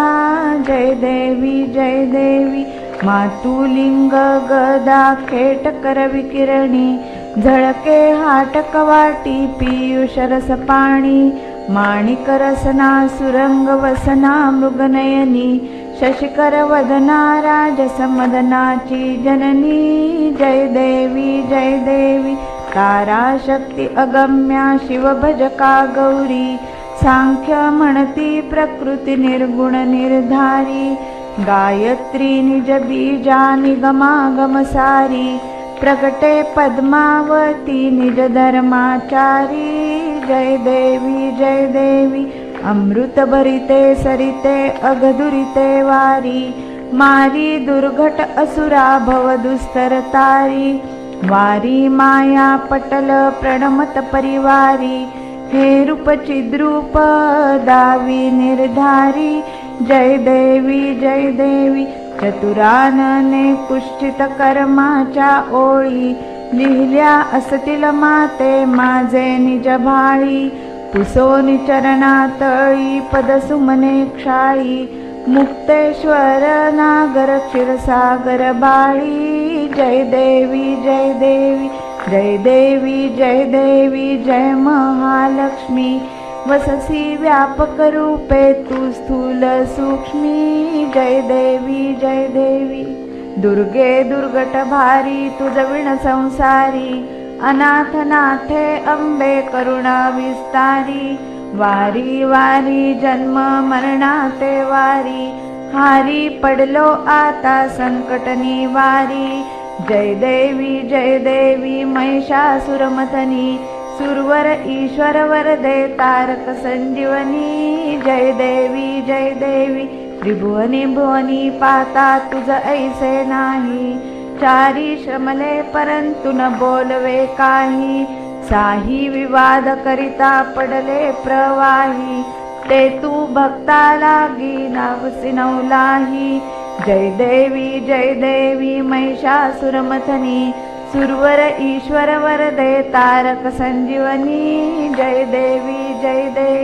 प्रसन्न वदने प्रसन्न होसी निज दासा क्लेशापासून सोडी तोडी भवपाशा अंबे तुझ वाचून कोण पुरविल आशा नरहरी पल्लीन झाला पद पंकजलेशा जय देवी महिषासुरमथनी सुरवर ईश्वर वरदे तारक संजीवनी जय देवी महालक्ष्मी माता की अंबा माता की चतुश्रृंगी माता की